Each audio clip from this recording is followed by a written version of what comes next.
जय हिंद दोस्तों, आप सभी का बहुत बहुत स्वागत है हमारे YouTube चैनल में।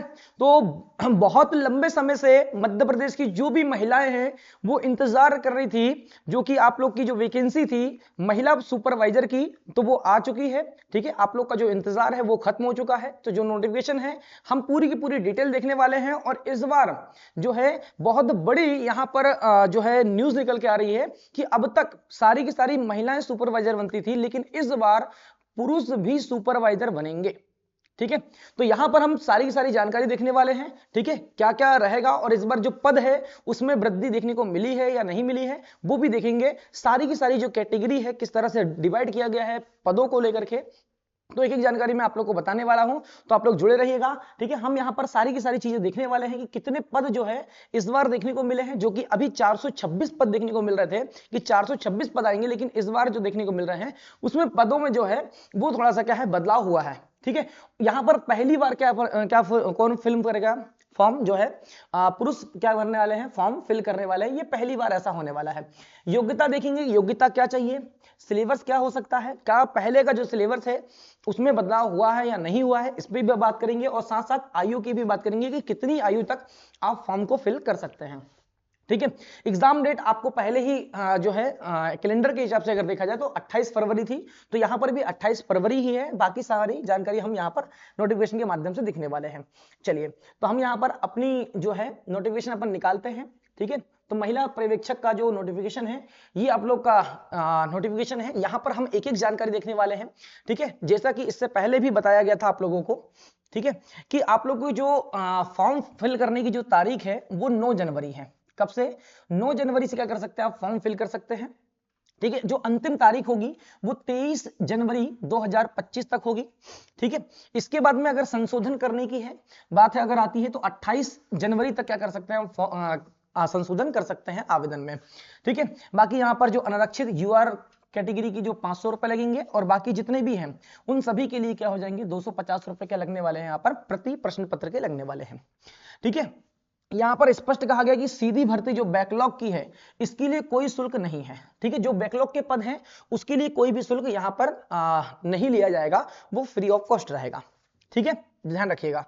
अब अगर हम यहां पर एग्जाम की बात करें तो एग्जाम की जो डेट है, ठीक है, एग्जाम की ध्यान रखिएगा, जो डेट है वो 28 फरवरी 2025 से प्रारंभ होगा। 2 शिफ्ट में आपके एग्जाम होने वाले हैं, 9 से लेकर के 12 तक, और ढाई से कितना 5:30 तक, 3 घंटे का आपका पेपर होने वाला है। और आप लोग को पता ही है कि 200 नंबर का क्या होता है पेपर होता है। और यहाँ पर सिलेबस की भी हम बात करेंगे, सारी चीजें यहाँ पर चर्चा करने वाले हैं। ठीक है, अब यहां पर आते हैं अपन जो मेन मुख्य मुख्य जो बातें हैं हम उसको ध्यान रखेंगे। ठीक है, चलिए यहां पर हम एक एक चीज की जानकारी ले लेंगे, जो मुख्य मुख्य बातें हैं उस पर चर्चा करेंगे। ठीक है, चलिए आगे आते हैं अपन। क्या आयु होगी, क्या जो है आपकी क्वालिफिकेशन क्या क्या होनी चाहिए, कितने पद की वृद्धि हुई है, किस प्रकार से बांटा गया है, हम यहाँ पर एक एक बात करने वाले हैं। देखिए यहाँ पर सेवा की अगर बात करें तो ये जो है आपका विभाग किसके अंतर्गत आता है, महिला एवं बाल विकास विभाग के अंतर्गत आता है। में तृतीय श्रेणी का क्या है ये पद है। ठीक है, ध्यान रखिएगा, मध्य प्रदेश महिला एवं बाल विकास विभाग तृतीय श्रेणी कार्यपालिक सेवा, ठीक है, पर्यवेक्षक। ठीक है, यहाँ ध्यान रखिएगा।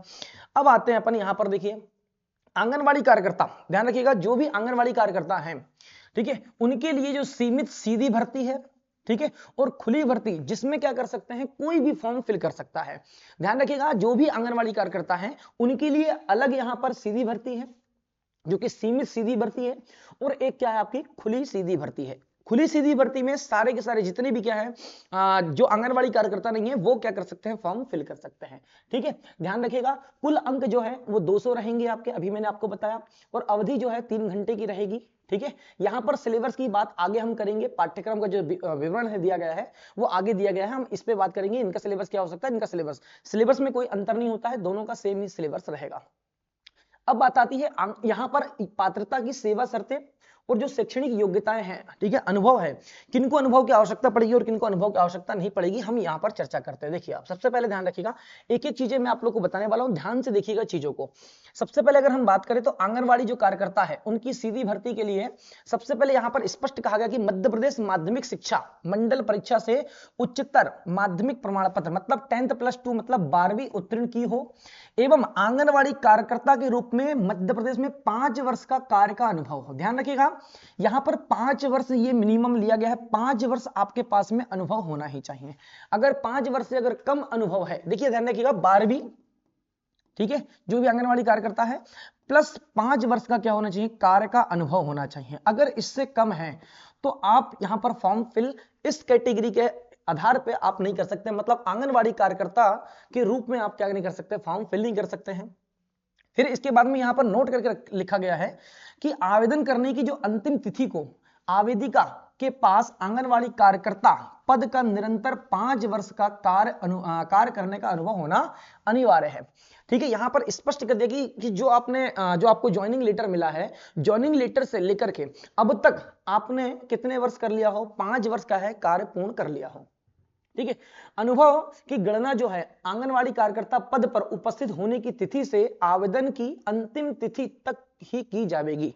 ध्यान रखिएगा, स्पष्ट कहा गया है अगर आप कितने साल कब, जैसे आप ज्वाइनिंग करते हो, ठीक है, ज्वाइन आपने किया, ठीक है, ज्वाइनिंग किया, ज्वाइन करने से लेकर के उस डेट से लेकर के जो आवेदन जब आप कर रहे हो उसकी अंतिम जो तारीख है, जैसे यहां पर जो अंतिम तारीख है आपकी 23 जनवरी है, क्या है 23 जनवरी 2025 तक क्या होगा, ये काउंटिंग होगी सिर्फ। अगर इस समय तक अगर आपके कितने 5 साल अगर है तो आप आंगनवाड़ी कार्यकर्ता की जो सीधी भर्ती है उसमें भाग ले सकते हैं। यहां पर स्पष्ट कहा गया कि जो आंगनवाड़ी सहायिका होती है, जो आशा कार्यकर्ताएं होती है और जो मिनी आंगनवाड़ी कार्यकर्ता होती है वो पात्र नहीं होगी। स्पष्ट कर दिया गया है कि जो सहायिका होती है आंगनवाड़ी में, जो आशा कार्यकर्ता होती हैं और जो आंगनवाड़ी कार्यकर्ता जो मिनी आंगनवाड़ी आजकल से चल रही है, ठीक है, उसकी जो कार्यकर्ता है वो यहां पर पात्र नहीं होगी। केवल मध्य प्रदेश में नियुक्त की गई आंगनवाड़ी कार्यकर्ता ही आवेदन करने के लिए क्या होगी, पात्र होगी, मतलब अन्य राज्य की जो भी कार्यकर्ता है वो क्या नहीं कर सकती, यहां पर फॉर्म फिल नहीं कर सकती है। बात क्लियर होगी यहां पर। इसके बाद में खुली भर्ती के लिए, ये हो गया आपका किसके लिए है, ये आंगनवाड़ी जो कार्यकर्ता है उनकी जो सीधी भर्ती है इसके लिए है।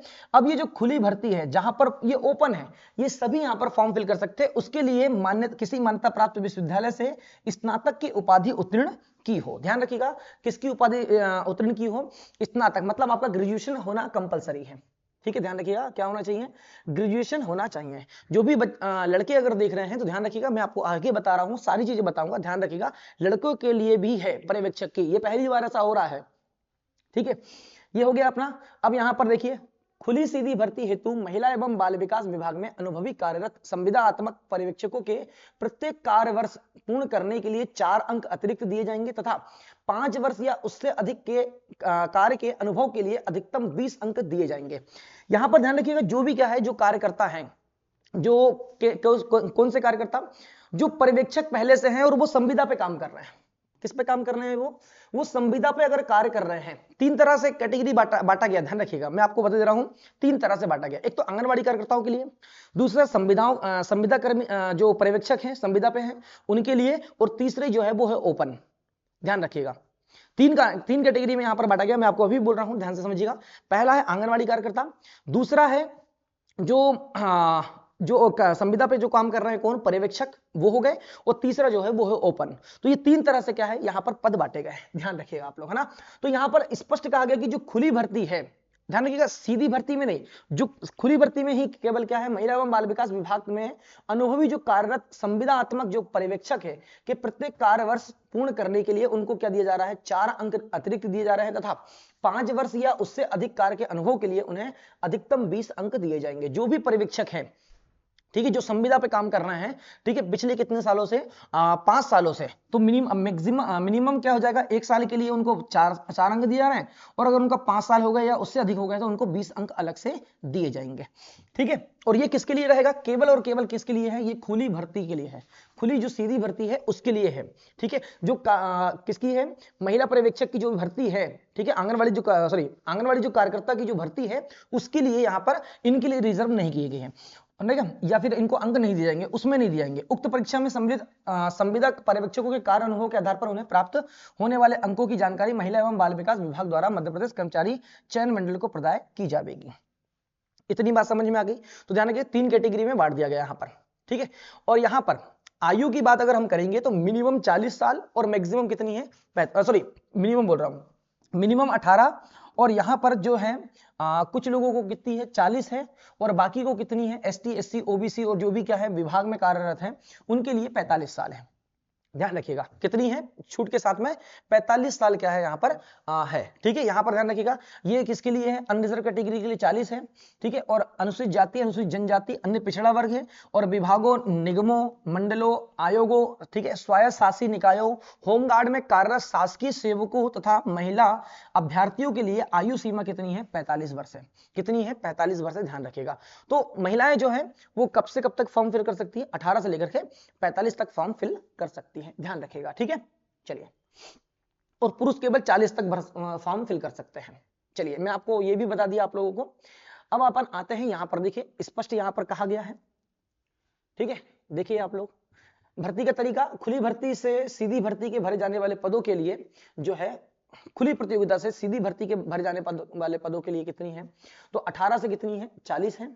ठीक है, और अनुसूचित जाति, अनुसूचित जनजाति, अन्य पिछड़ा वर्ग, शासकीय निगम, मंडल, स्वशासी संस्था के कर्मचारियों, नगर सैनिक, निःशक्त जन, महिलाओं, ये स्पष्ट रखिएगा, महिलाओं, अनारक्षित और आरक्षित दोनों के लिए कितनी है 18 से 45 है। तो महिलाएं ध्यान रखिएगा 18 से कितनी है 45 तक आप फॉर्म फिल कर सकते हैं। अब यहां पर ध्यान रखिएगा आपको क्या क्या चाहिए होगा, मैं आपको एक एक जानकारी दे रहा हूं, ध्यान रखिएगा ना, एक एक जानकारी। बिल्कुल सभी पदों के लिए अभ्यर्थियों का मध्य प्रदेश राज्य के रोजगार पंजीयन में जीवित पंजीयन होना अनिवार्य है। आप लोग क्या करवा लें, पंजीयन जरूर करवा लें।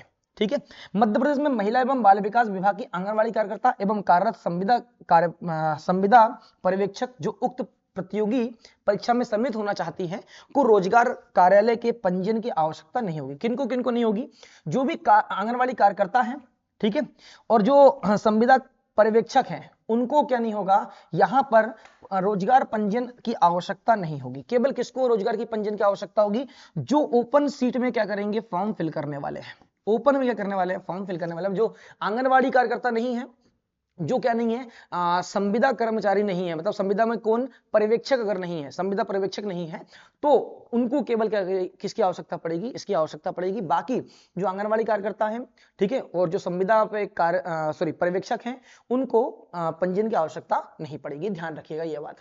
ठीक है, चलिए अब आते हैं अपन मेन चीजों पे। बस में अपन वही चीजें देखने वाले हैं जो काम की है आपकी, और ये काम की चीजें बस इतना अगर आपका हो गया। ठीक है, अभी पद की बात आते हैं। ठीक है, पद में सबसे ज्यादा अपन को जो मेन जो है वो किसकी आवश्यकता पड़ेगी भाई, पद की आवश्यकता पड़ेगी ना, क्योंकि पद जो है पहले से क्या कर दिए गए हैं, बढ़ा दिए गए हैं ना। ध्यान रखिएगा, मैं अभी बोल दे रहा हूं आपको कि पद बढ़ा दिए गए हैं।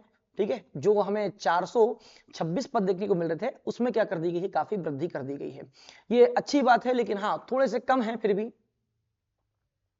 ठीक है, चलिए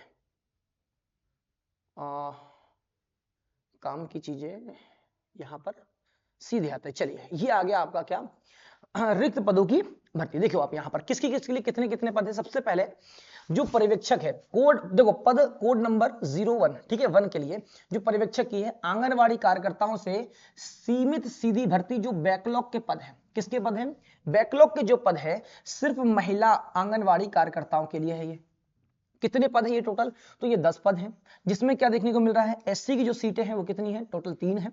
ठीक है, एसटी की कितनी है, तो 5 है, और ओबीसी की कितनी है, तो यहाँ पर 2 है, तो टोटल कितनी है 10। तो आप 01 क्या कर सकते हैं, जो भी आंगनवाड़ी कार्यकर्ता है 01 का जो कोड है, मतलब जो कोड यूज करके क्या कर सकते हैं आप, बैकलॉग के जो पद है 10 ये भर सकते हैं। इसमें भी दिव्यांग की कुल दो रिक्तियों में से है ना, यहाँ पर क्या कर दिया गया है, आरक्षित कर दी गई है। ठीक है, दिव्यांग के लिए 2 सीटें क्या कर दी गई है, आरक्षित कर दी गई। इसके लिए जो वेतनमान मिलेगा 25,300 से लेकर के 80,500 रुपए तक है। ठीक है, न्यूनतम जो शैक्षणिक योग्यता है, तो ध्यान रखिएगा यहाँ पर हायर सेकेंडरी मतलब 10th +2 12वीं कक्षा प्लस अनुभव यहाँ पर चाहिए रहेगा।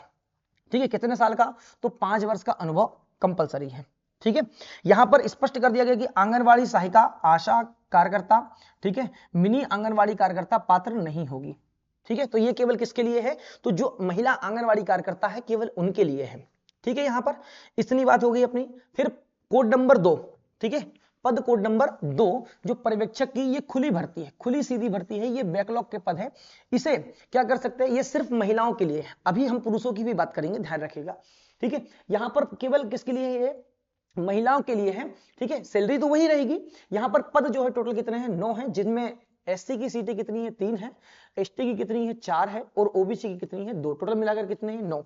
अब यहां पर आप लोग जितने भी सभी लोग हैं ओपन भर्ती है, ये क्या है खुली सीधी भर्ती ओपन है, ये बैकलॉग के पद है, ठीक है, जो 9 आए हैं, ठीक है। इसमें क्या है आपका, ये आप फॉर्म फिल कर सकते हैं सभी लोग, आंगनवाड़ी कार्यकर्ता लोग पद कोड नंबर 1 भर सकते हैं, यहां पर 2 ये भरेंगे, ठीक है। तो इसमें जो शैक्षणिक योग्यता है वो कितनी है, स्नातक, ग्रेजुएशन आपका होना चाहिए, कंपलसरी है ग्रेजुएशन, ठीक है, इससे कम कोई नहीं चलेगा। और यहां पर स्पष्ट कर दिया गया है, एक बात ध्यान रखिएगा, ये जो खुली सीधी भर्ती ना, इसमें संविदा वालों को क्या दिया गया है, आरक्षण दिया गया है। यहां पर ध्यान से सुनो, खुली सीधी भर्ती में विभागीय भर्ती नियम अनुसार विभाग अंतर्गत कार्यरत संविदा पर्यवेक्षकों को उक्त परीक्षा में सम्मिलित होने पर आयु सीमा का कोई बंधन नहीं है। मतलब ये इनके लिए कोई बंधन नहीं है, जितने समय तक मतलब ये जितने भी उम्र के हो गए हो ये फॉर्म फिल कर सकते हैं। एवं संविदा पर्यवेक्षकों को अनुभव का लाभ दिया जाएगा, ध्यान रखिएगा, इनको अनुभव का लाभ दिया जाएगा, जिसमें प्रत्येक पूर्ण वर्ष की सेवा के लिए 4 अंक है, 1 वर्ष के लिए 4 अंक है, मैक्सिमम 5 वर्ष या उससे अधिक के लिए कितने हैं 20 अंक दिए जाएंगे। ये ध्यान रखिएगा, कितने अंक 20 अंक इनको अलग से दिए जा रहे हैं। अच्छा, एक बात और ध्यान रखिएगा, ये जो 9 पद है ना, इसमें ध्यान रखिएगा, इसमें एक और चीज है, एक और ध्यान से समझिएगा। स्पष्ट कर दिया, सामान्य प्रशासन विभाग के परिपत्र क्रमांक C52/2018-13 दिनांक 22 जुलाई 2023 की कंडिका इसमें दिया गया है, सीधी भर्ती की नियमित पद के समकक्ष संविदा पदों पर 5 वर्ष की निरंतर सेवा पूर्ण करने वाले संविदा अधिकारियों कर्मचारियों की कुल संख्या के 50% पद पर, ध्यान रखिएगा, कितने 50% पद पर अथवा विभाग में सीधी भर्ती के रिक्त पद के 50% तक के पद दोनों में से जो कम हो संविदा अधिकारियों कर्मचारियों की नियुक्ति के लिए क्या है, आरक्षित रखे गए हैं। ये किसके लिए रखे गए हैं, ये संविदा के लिए रखे गए, संविदा जो पर्यवेक्षक है उनके लिए रखे गए हैं 50%। तो ये ध्यान रखिएगा आप लोग, ठीक है, यहां पर समझा दिया मैंने आपको, ये बाकी आप लोग का नॉर्मल है, ठीक है। अब आते हैं यहां पर आंगनवाड़ी जो है क्या है आपकी मेन। अब यहां पर पद कोड नंबर क्या है आपका 3। तो यहां पर ध्यान रखिएगा, आंगनवाड़ी कार्यकर्ताओं से सीमित भर्ती सीमित सीधी भर्ती जो है, इसमें भी क्या है, केवल आंगनवाड़ी कार्यकर्ता, जो कि टोटल जो पद देखने को मिल रहा है 321, तो 321 ये हो गए और 10 वो हो गए, तो 331 पद है, ध्यान रखिएगा, किसके लिए है ये केवल आंगनवाड़ी कार्यकर्ताओं के लिए भाई, आंगनवाड़ी जो कार्यकर्ता है उनके लिए कितने पद है, 331 पद है, ठीक है, जिसमें यूआर अनरिजर्व कैटेगरी के 87 पद है यहाँ पर 321 में से, बाकी 10 मैंने आपको स्टार्टिंग बता दिया था। ईडब्ल्यूएस के कितने यहाँ पर 32 हैं, ठीक है, एससी के कितने यहाँ पर 51 पद हैं, ठीक है, एसटी के कितने यहाँ पर 64 पद हैं और ओबीसी के यहाँ पर कितने हैं 87 पद है, टोटल मिलाकर के 321 ये हो गए आपके, और 10 जो बैकलॉग के पद हैं उनको जोड़ दो, 331 पद देखने को मिलते हैं। और दिव्यांग के लिए ध्यान रखिएगा, टोटल 321 में से 28 पद यहाँ पर है, ठीक है भाई। अब इसके लिए जो पद कोड नंबर 3 है, इसके लिए क्या योग्यताएं होनी चाहिए, तो आंगनवाड़ी कार्यकर्ता कोड नंबर 1 और कोड नंबर 3 बिल्कुल सीधे भर सकते हैं, ठीक है। न्यूनतम जो शैक्षणिक योग्यता है, हायर सेकेंडरी मतलब 10th + 2 मतलब 12वीं, और अनुभव कितना होना चाहिए, 5 वर्ष का अनुभव होना चाहिए, ठीक है। स्पष्ट कर दिया गया कि मिनी आंगनवाड़ी, ठीक है, आशा कार्यकर्ता, ठीक है, असहायिका, ये क्या नहीं कर सकती, पात्र नहीं होगी, ठीक है। ये लोग इसमें फॉर्म नहीं कर सकते, इनमें फॉर्म फिल नहीं कर सकते हैं, जो रिजर्व कैटेगरी जो आंगनवाड़ी कार्यकर्ता के लिए है वो नहीं कर सकते हैं, लेकिन हाँ ये जितनी भी है ये कहाँ क्या कर सकती है, अगर इनका ग्रेजुएशन है तो ये क्या कर सकती है, ओपन से फॉर्म फिल कर सकती है। ध्यान रखिएगा, 5 वर्ष का अनुभव पूर्ण होना चाहिए, अगर 5 से कम है तो उनको क्या करना पड़ेगा, ओपन से फॉर्म फिल करना पड़ेगा। किससे फॉर्म फिल करना पड़ेगा, ओपन से फॉर्म फिल करना पड़ेगा। बात समझ में आ गई, ठीक है। अब ये 14% और 13% का मामला है, तो इसमें क्या कर दी गई, सीटें अलग अलग कर दी गई, उसको छोड़ दो आप लोग, ठीक है। अब यहां पर आते हैं पर्यवेक्षक खुली सीधी भर्ती जो कि केवल किसके लिए है, महिलाओं के लिए, किसके लिए है, महिलाओं के लिए, ठीक है। अब ये ओपन भर्ती है, ये क्या है आपकी ओपन भर्ती है, इसमें सभी कैटेगरी के जो भी लोग हैं सब कर सकते हैं, यहाँ पर फॉर्म फिल कर सकते हैं। अभी पुरुष की बात नहीं कर रहा हूं, इसके बाद पुरुषों की बात करूंगा मैं। देखिए यहाँ पर, अब यहां पर ना क्या कर दिया गया है, यूआर के लिए, देखो यहां पर संविदा कर्मी हेतु के लिए क्या कर दिया गया, यहां पर आरक्षित कर दी गई है, ठीक है, ध्यान रखिएगा, है ना, ठीक। तो यहां पर यूआर के लिए कितनी है टोटल, अगर देखा जाए अनरिजर्व कैटेगरी में 78 है, कितनी है 78 है, ठीक है। तो 78 ये हो गई, ठीक है। इसके बाद में ईडब्ल्यूएस के कितने हैं 29 है, एससी के कितने हैं 46 है, एसटी के कितने यहाँ पर 58, ठीक है, और ओबीसी कितने 77, टोटल मिलाकर कितने हैं 288 पद है। लेकिन 288 पद में संविदा जो करनी है, जैसे मैंने आपको बताया कि जो पर्यवेक्षक हैं, संविदा पर्यवेक्षक हैं, उनके लिए 145 सीटें यहां पर रिजर्व हैं, ठीक है, कितनी है 145 सीटें क्या यहां पर उनके लिए रिजर्व है, मतलब बची कितनी यहां पर 143, कितनी 143 जो है ना वो किसके लिए है, तो वो ध्यान रखिएगा वो ओपन के लिए है, क्योंकि यहां पर 145 सीटें किसके लिए हो जाएगी, ये हो जाएगी किसके लिए, संविदा कर्मी जो पर्यवेक्षक है संविदा पे उनके लिए हो जाएगी। अब इसके लिए जो न्यूनतम आयु न्यूनतम जो शैक्षणिक योग्यता है वो क्या होना चाहिए, ग्रेजुएशन होना चाहिए, क्या होना चाहिए, ग्रेजुएशन होना चाहिए, ठीक है। खुली सीधी भर्ती में विभागीय भर्ती नियम अनुसार विभाग अंतर्गत कार्यरत संविदा जो जो पर्यवेक्षक है उनके लिए यहाँ पर आयु सीमा में कोई बंधन नहीं है, 5 वर्ष का अनुभव होने पर टोटल 20 अंक दिए जाएंगे, 1 वर्ष का अनुभव होने पर 4 अंक दिए जाएंगे, ठीक है। यहाँ पर स्पष्ट कर दिया गया कि 50% क्या है सीटें रिजर्व थी, तो वहां पर आपको मैंने बता भी दिया कि कितनी कितनी सीटें क्या है उनके लिए रिजर्व है, ठीक है। इसके बाद में 87% और 13% का मामला है। अब आते हैं सबसे बड़ी बात किसके लिए, तो वो है पुरुषों के लिए। ये पहली बार ऐसा हो रहा है कि पुरुषों को पर्यवेक्षक बनाया जा रहा है, सुपरवाइजर बनाया जा रहा है, पर्यवेक्षक बनाया जा रहा है। अब यहां पर देखो यह महिला, अब मतलब यह है कि अब मध्य प्रदेश में महिला सुपरवाइजर नहीं, अब पुरुष सुपरवाइजर भी होंगे। अब इसके लिए क्या है, तो देखो यहां पर पद कोड नंबर क्या है 5 है, पर्यवेक्षक खुली सीधी भर्ती मात्र पुरुषों हेतु, पुरुषों के लिए है। यहां पर सारी चर्चा करेंगे। देखो टोटल जो पद है ना इसमें है टोटल कितने 32 पद, जिसमें से 32 में से 18 पद किसके लिए है, संविदा कर्मचारियों के लिए, मतलब जो पर्यवेक्षक है संविदा पर्यवेक्षक उनके लिए 18 पद है, टोटल 32 पद है, ठीक है। अब इसमें क्या कर दिया गया, यूआर के जो टोटल पद आए हैं वो आए हैं 9, कितने आए हैं 9, ठीक है। ईडब्ल्यूएस के जो टोटल पद हैं वो कितने हैं 3, ठीक है। एससी के जो पद हैं वो कितने हैं पुरुषों के लिए 5, ठीक है। एसटी के जो पद हैं उसके लिए कितने 6 और ओबीसी के लिए कितने हैं टोटल 9 पद हैं। कितने पद है भाई, टोटल 9 पद हैं। अब 9 पदों में ये हो गए 9 पद, ठीक है, और टोटल मिलाकर कितने हो रहे हैं 32। अब यहां पर दिव्यांगजनों के लिए यहां पर क्या है 32 में से 2 क्या है दिव्यांगजनों के लिए यहां पर रिजर्व कर दिए गए हैं, ठीक है। अब यहां पर देखें आप लोग जरा, वेतनमान तो वही रहेगा, न्यूनतम जो शैक्षणिक योग्यता है वो मान्यता प्राप्त विश्वविद्यालय से क्या होना चाहिए, आपका स्नातक ग्रेजुएशन होना चाहिए, ठीक है। क्या होना चाहिए यहाँ पर ग्रेजुएशन होना चाहिए, ठीक है। इसके बाद में अच्छा यहाँ पर एक लाइन सबसे महत्वपूर्ण है, ठीक है। बाकी रिजर्वेशन की तो बात अपन ने इससे पहले भी कर लिया कि संविदा जो कर्मचारी अधिकारी हैं उनको क्या दिया जाएगा 50% रिजर्व दिया जाएगा, तो 18 सीट उनकी दी गई है। अब यहाँ पर नोट करके लिखा गया है पुरुष पर्यवेक्षक केवल पहाड़ी दुर्गम एवं वनाच्छादित क्षेत्रों में क्या किए जाएंगे, नियुक्त किए जाएंगे। इसीलिए गवर्नमेंट ने क्या कर दिया है इस बार सुपरवाइजर जो है किसको बना दिया है, वो बना दिया पुरुषों को, कि अब पुरुष भी क्या कर सकते हैं सुपरवाइजर का पद क्या करेंगे यहाँ पर निभाएंगे, इसमें सेलेक्ट हो सकते हैं, नियुक्त हो सकते हैं, ठीक है। तो ये अच्छी खबर है, लेकिन पद बहुत कम है, ठीक है। मतलब ऊंट के मुंह में जीरा वाला हाल यहां पर देखने को मिलेगा। तो केवल किसके लिए ये पहाड़ी जो दुर्गम क्षेत्र है, ठीक है, जो वन आच्छादित जो वनों से घिरे हुए क्षेत्र है, ठीक है, वहां पर क्या किए जाएंगे पुरुष जो सुपरवाइजर है उन्हें नियुक्त किया जाएगा, ठीक है। अभी ये शुरुआत है, आने वाले समय में इसमें क्या हो सकती है वृद्धि हो सकती है पुरुषों के लिए, ठीक है। ये चीजें हैं। चलिए भाई, तो ये हो गया क्या आपका पदों की चर्चा। अब हम करते हैं किसकी चर्चा, यहां पर आपका जो सिलेबस है हम उसकी बात कर लेते हैं। तो एक बात ध्यान रखिएगा, सिलेबस में कोई बदलाव नहीं हुआ है। पहली चीज, जो 2017 का जो सिलेबस था, ठीक है, 2017 का जो सिलेबस था वही सिलेबस अभी भी आपको देखने को मिलेगा। सिलेबस में कोई बदलाव नहीं हुआ है, ठीक है, जो पहले का था वही है, ठीक है। जो 4 भागों में बटा था वही 4 भागों में बटा हुआ है आपका सिलेबस, ठीक है। मैं यहाँ पर सिलेबस की बात कर लेता हूं और हमारे तरफ से आप लोगों के लिए क्या क्या किया जाएंगे वो आपको बता दूंगा। अगर आप लोगों को कोई भी प्रश्न है तो आप कमेंट में जरूर कमेंट जरूर करें, मैं आपको बकायदा एक एक चीज का आप लोग को आंसर दूंगा। जो भी आपको कंफ्यूजन हो, ठीक है, आप क्या कर सकते हैं कमेंट कर सकते हैं, बकायदा आप लोग के आंसर दिए जाएंगे, आपके जो भी डाउट होगा उसे क्लियर कर दिया जाएगा, ठीक है। चलिए हम आ जाते हैं, चलिए यहाँ पर ये हो गया आपका, ये तो सारी चीजें हैं, ठीक है। ये आपका रहा पाठ्यक्रम एक जैसा है सभी का, इसमें कोई बदलाव नहीं है, ठीक है।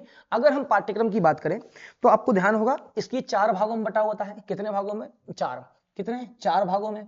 4 भागों में प्रथम खंड में क्या आता है पोषण एवं स्वास्थ्य, पोषण एवं स्वास्थ्य आता है। अंक कितने हैं? टोटल 55 रहेंगे, जिसमें आप लोगों का जो पोषण वाला भाग है वो पोषण से 10 क्वेश्चन आएंगे यहाँ पर, ठीक है। जीवन की विभिन्न अवस्थाओं में पोषण का महत्व जो है उसमें आएंगे 8, ठीक है। गर्भवती की देखभाल के लिए कितने आएंगे? 7। टीकाकरण के लिए कितने हैं? टीकाकरण के लिए 8 क्वेश्चन आएंगे 8 नंबर के। स्वास्थ्य के लिए विभिन्न जो राष्ट्रीय कार्यक्रम है उसके लिए कितने हैं? 6, ठीक है। इसके बाद में क्या हो जाएगा आपका? कुपोषण से कितने आएंगे क्वेश्चन? 8 आएंगे, ठीक है। सामान्य जो बीमारियां हैं उनकी जो जानकारी है वो आएंगे 8। अब यहाँ पर सुनो टोटल कितने हैं आपके? 55। अब यहाँ पर ध्यान रखिएगा, जो 55 है ना, इसके लिए तैयारी आप लोगों को बाकायदा करवा दी जाएगी, ठीक है। बाकायदा 10 तारीख से आप लोगों के लिए क्लासेस ला ली जाएगी, ठीक है। आप लोग की तैयारी करवा दी जाएगी। मैं आपको बोल दिया कि 10 तारीख मतलब 10 तारीख से समय आप लोग को बता दिया जाएगा। तो आप लोग की जो लाइव क्लास है वो 10 तारीख से हो जाएगी यहाँ पर स्टार्ट, ठीक है। ध्यान रखिएगा, ठीक। ये वाला जो भाग है आपका खंड ए है ना, 55 नंबर का है, इसके लिए आप लोग की क्लास आ जाएगी, ठीक है। इसके बाद में जो सामान्य क्या है आपका, जो सेकंड खंड है, ठीक है, सामान्य ज्ञान एवं तर्क शक्ति, जो कि आपका इसमें भी क्या है 55 नंबर का है। अब 55 नंबर में ना ध्यान रखिएगा आप लोग, सामान्य ज्ञान विभाग की जो योजनाएं हैं वो कितने नंबर की आएगी? 10 नंबर की। आप लोग ये सारे का सारा दिया गया है कि क्या क्या आएगा, ठीक है। जब अपन पढ़ेंगे इसको लाइव तो अपन इसमें चर्चा भी कर लेंगे, ठीक है। नियम एवं अधिनियम जो भी अधिकार वगैरह है, ठीक है ना, ये सब कितने नंबर के आएंगे आपके? 10 नंबर के, ठीक है। ज्यादा लंबा ना हो तो आप लोग को मैं शॉर्ट में बता रहा हूं, ठीक है। शारीरिक संरचना एवं सामान्य ज्ञान, या एक काम करता हूं मैं आप लोग को सारी चीजें बता ही देता हूं, ठीक है। थोड़ा सा क्या है लंबा क्या हो जाएगा अपना वीडियो चलेगा, लेकिन हाँ यहाँ पर अपन थोड़ी सी जानकारी देख ही लेते हैं, ठीक है भाई। चलिए देख लो, मैं बता ही देता हूं आप लोग को। जो पोषण में जो है आपका संतुलित आहार, मैक्रो एवं माइक्रो न्यूट्रिएंट्स, ठीक है, कैलोरी, प्रोटीन ना, विटामिन, सूक्ष्म जो खनिज तत्व है, आयोडीन, विटामिन ए, ठीक है, आयरन, जिंक, विटामिन, कैल्शियम की कमी से होने वाले क्या बीमारियां एवं उनकी रोकथाम की, ठीक है। फिर यहाँ पर जो सेकंड भाग है किशोरावस्था, गर्भावस्था, धात्री माताएं, नवजात शिशु एवं बाल्यावस्था तथा आपकी वयस्क, ठीक है। ये अवस्था में क्या है, पोषण का महत्व कैसा रहेगा वो सारी चीजें हैं। गर्भवती की जो देखभाल है, गर्भावस्था में वजन की निगरानी करना, मातृ शिशु सुरक्षा, गर्भावस्था में खतरों से बचाव, गर्भावस्था में प्रसव पूर्व स्वास्थ्य जांच, ये 7 नंबर की। राष्ट्रीय जो टीकाकरण कार्यक्रम होते हैं उनके अंतर्गत लगने वाले जो सारे टीके हैं, टीकाकरण का महत्व, टीकाकरण ना होने का जो दुष्प्रभाव है वो आ जाएगा आपका 8 नंबर का, ठीक है। NRHM एवं ICDS के अंतर्गत जो संचालित जो भी योजनाएं हैं वो 6 नंबर की आएगी। जन्म के पूर्व कारण एवं संरक्षण के उपाय, जन्म के बाद कारण एवं संरक्षण के क्या उपाय, ये क्या है, कुपोषण के लिए, ठीक है, 8 नंबर का, ठीक है। जितनी भी बीमारियां हैं ये सारी बीमारियां कहां जाएगी आपके? 8 नंबर की आएगी। टोटल मिला के कितने हो गए आपके? 55 नंबर, ठीक है ना। 2 मिनट लगेगा आप मुझे बताने में, आप लोगों को मैं बता ही देता हूं आप लोगों को, ठीक है। सारी जानकारी आप लोग को यहाँ पर मिल ही जाएगी। सामान्य ज्ञान की विभाग की जो जानकारी है, योजनाएं हैं, सॉरी जो योजनाएं हैं, महिला एवं बाल विकास विभाग की योजनाएं, स्वास्थ्य विभाग की योजनाएं, पंचायत एवं ग्रामीण विकास विभाग की योजनाएं, सामाजिक न्याय विभाग की योजनाएं और आदिवासी जो विकास विभाग है, इनकी सभी की योजनाएं कितने नंबर की? सारी योजनाएं कितने नंबर की आने वाली? 10 नंबर की। नियम, अधिनियम एवं अधिकार, बच्चों के जो अधिकार है, ठीक है, अधिकार है, नियम है, अधिनियम है, शिक्षा का अधिकार है, महिलाओं के कानूनी जो अधिकार है, ठीक है, संबंधित नियम, अधिनियम, यौन उत्पीड़न, घरेलू हिंसा, दहेज प्रतिरोध, संपत्ति का अधिकार, बाल विवाह रोक अधिनियम, खाद्य सुरक्षा अधिनियम, ये टोटल कितने नंबर का आने वाला है? 10 नंबर का, ठीक है। शारीरिक संरचना, सामान्य ज्ञान जो है, पाचन तंत्र, ग्रंथियां, प्रजनन तंत्र, किशोरावस्था, विकास, प्राथमिक उपचार, ठीक है, ये सब कितने नंबर का आएगा आपका? 8 नंबर का आने वाला है, ठीक है। मतलब शरीर की जो संरचना है, सारी की सारी संरचना वो सारा का सारा यहाँ पर आएगा। कंप्यूटर का जो सामान्य ज्ञान है, MS ऑफिस का सामान्य ज्ञान, ठीक है, इंटरनेट, मोबाइल संचालन का ज्ञान कितने नंबर का आएगा? यहाँ पर ध्यान रखिएगा 7 नंबर का आने वाला है। तो कंप्यूटर अच्छा खासा आता है, ध्यान रखिएगा आप लोग, ठीक है, अच्छे खासे MS वर्ड से सीधे क्वेश्चन आते हैं। इसके बाद में जो मैथ की अगर बात करेंगे तो 8वीं तक की मैथ आएगी। यहाँ पर सामान्य अंक गणित हो गया आपका, दशमलव, प्रतिशत, अनुपात, ब्याज, आंकड़ों की व्याख्या, ग्राफ पढ़ना व बनाना, ठीक है, ये 10 नंबर का है। ध्यान रखिएगा आप सभी लोग सारा का सारा टाइम मैथ में मत दीजिएगा, मेरी बात ध्यान रखिएगा, क्योंकि आप लोग क्या करते हैं, मैथ नहीं बनती 10 नंबर के चक्कर में। जो मेन भाग है वो अच्छे से पढ़ें। अगर 10 नंबर में अगर आपने पूरा ध्यान दे दिया, 2 3 3 4 4 घंटे दे दिया ना, तो बहुत दिक्कत होने वाली है आपको। सामान्य तर्क शक्ति जो आपका रीजनिंग वाला भाग है, ये आपका कितने नंबर का? 10 नंबर का है। सामान्य जो प्रश्न आते हैं रीजनिंग वाले, ठीक है, श्रेणी और आकृति, अगर आप लोग अगर हमारे चैनल से जुड़े हुए हैं SR institute math and reasoning channel से, तो आपको रीजनिंग सारी की सारी वहां पर करवा दी जाएगी। आप देखेंगे कि आप रीजनिंग अगर करोगे तो वहां से हो जाएगा कंप्लीट आपका, ठीक है। तो टोटल कितने नंबर हो गया आपका? 55 नंबर का। तृतीय खंड जो प्रबंधकीय गुण है, ये थोड़ा सा क्या है आपका, जो प्रबंधन वाला भाग है ये आ जाएगा आपका। यहां पर देख लें आप लोग जरा, 12 नंबर का आपका पैसे जाने वाला। देखिए आप लोग, संचार एवं परामर्श कौशल से संबंधित 2 आपठित क्या है गद्यांश यहां पर देखने को मिलेंगे, ठीक है। टोटल 45 नंबर का है ये, ठीक है, ये भाग तीसरा, जहां पर 12 नंबर का क्या आएगा आपका, 2 आपठित गद्यांश आएंगे। विकास की अवधारणा एवं उसकी मुख्य जो चुनौतियां हैं, पंचवर्षीय जो योजनाओं में विकास, समकालीन सामाजिक चुनौतियां एवं सरोकार। यहाँ पर जो पंचवर्षीय योजनाएं थी उससे सीधे सीधे क्या आएगा, प्रश्न आने वाला है कितने नंबर का? 10 नंबर का, है ना। उस समय की जो भी क्या है समकालीन जो सामाजिक चुनौतियां थी और जो सरोकार थे, है ना, ठीक है, वो उसकी जानकारी यहाँ पर देखने को मिल रही है। मतलब सीधी सीधी अगर बात करें तो पंचवर्षीय योजना के बारे में सारी की सारी जानकारी, पंचवर्षीय योजना के बारे में सारी सारी जानकारी।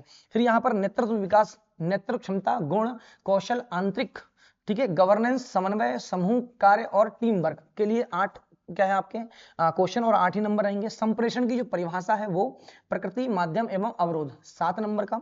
सामुदायिक संगठन एवं मोबिलाइजेशन, ठीक है, समुदाय एवं सामुदायिक संगठन की समझ, सामुदायिक संगठन के सिद्धांत, सामुदायिक विकास एवं जन भागीदारी, सामुदायिक क्या है आपका मोबिलाइजेशन। टोटल कितना हो जाएगा आपका? 8 नंबर का, मतलब 45 नंबर का ये भाग हो जाएगा, तृतीय भाग। तीसरा भाग क्या हो जाएगा? 45 नंबर का। अब आते हैं लास्ट चौथा भाग, जो कि जैसे का तैसा देखने को मिल रहा है आपको, ठीक है।